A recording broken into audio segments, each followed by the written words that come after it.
మీలో ఎవరికైనా గుండె జబ్బు చేసిందనుకోండి, గుండె జబ్బు, హార్ట్ స్ట్రోక్ చేసిందనుకోండి, మీరు ఒక డాక్టర్ దగ్గరికి వెళ్తారు.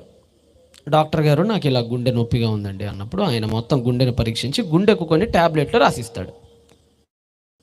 మీకు తెలుసో తెలీదో, ఈ గుండెకు ట్యాబ్లెట్ రాసి ఇచ్చేటప్పుడు మీకు ఏవైతే ట్యాబ్లెట్లు సజెస్ట్ చేస్తాడో డాక్టరు, ఈ ట్యాబ్లెట్లు కిడ్నీని కూడా దెబ్బతీస్తాయి. కొన్ని సైడ్ ఎఫెక్ట్స్ ఉంటాయి ప్రతిదానికి. మీరు ఏ ట్యాబ్లెట్ అయినా వాడండి, ప్రతి ట్యాబ్లెట్కి సైడ్ ఎఫెక్ట్స్ ఉంటాయా ఉండవా?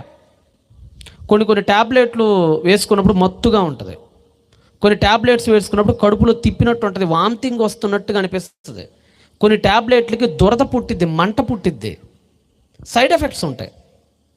ఈ గుండె జబ్బు చేసిందని నువ్వు డాక్టర్ గారి దగ్గరికి వెళ్ళినప్పుడు ఈ గుండెను నయం చేసే క్రమంలో ఆయన ఇచ్చే ఈ మాత్రల వలన కొంత కిడ్నీకి కూడా డ్యామేజ్ జరిగిద్ది తెలుసు ఆయనకి.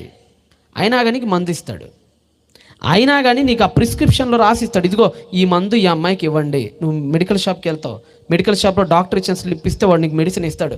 కానీ డాక్టర్కి ముందే తెలుసు ఈ మెడిసిన్ వాడటం మూలాన నీకు కిడ్నీకి కూడా రవ్వంత దెబ్బ తగిలిద్దని. మరి ఎందుకు ఇచ్చాడు తెలీదా? చదువుకోలేని ముద్ద డాక్టర్, చదువు సంధ్య లేనోడా? ఆ మాత్రం తెలియదా? కిడ్నీకి దెబ్బ తగిలిద్దని తెలిసినా కానీ ఎలా ఇచ్చాడండి గుండెకి మందు? ఇచ్చాడు. ఎందుకంటే డాక్టర్ గారికి ఇంకొకటి కూడా తెలుసు, ఈ చెడిపోతున్న కిడ్నీని ఎలా బాగు చెయ్యాలో దానికి కూడా మందు ఆయన దగ్గర ఆల్రెడీ రెడీగా ఉంది.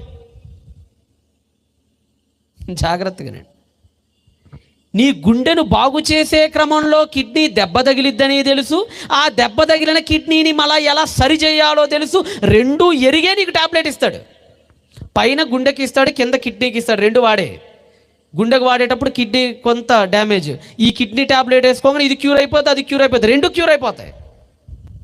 ఇది నీకు అర్థమైతే మానవుడికి స్వేచ్ఛని ఇచ్చేటప్పుడే దేవుడికి తెలుసు ఈ స్వేచ్ఛకు ఒక సైడ్ ఎఫెక్ట్ ఉందని.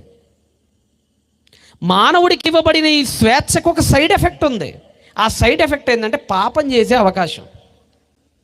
స్వేచ్ఛని మానవులు దుర్వినియోగం కదండి చేసేది. స్వేచ్ఛని సద్వినియోగపరిచిన వాడు ఒక్కడే, ఆయన మన ప్రభు అయిన యేసు. స్వేచ్ఛని కరెక్ట్గా ఉపయోగించినవాడు మన ప్రభు అయిన యేసే. స్వేచ్ఛని ఎంత వాడాలో అంతే వాడాలని, ఎక్కువ వాడకూడదు దాన్ని. ఈరోజు మీరు మెడికల్ షాప్కి వెళ్ళి డోలో 650నో లేదంటే ఇంకేమున్నాయమ్మా, ఏదో కొన్ని పారాసిటమాల్ ట్యాబ్లెట్లు ఉంటాయి కదా, జ్వరం తగ్గటానికి మీరు వెళ్తారు కదా, అవి ఎంతవరకు వాడాలో అంతవరకు వాడితే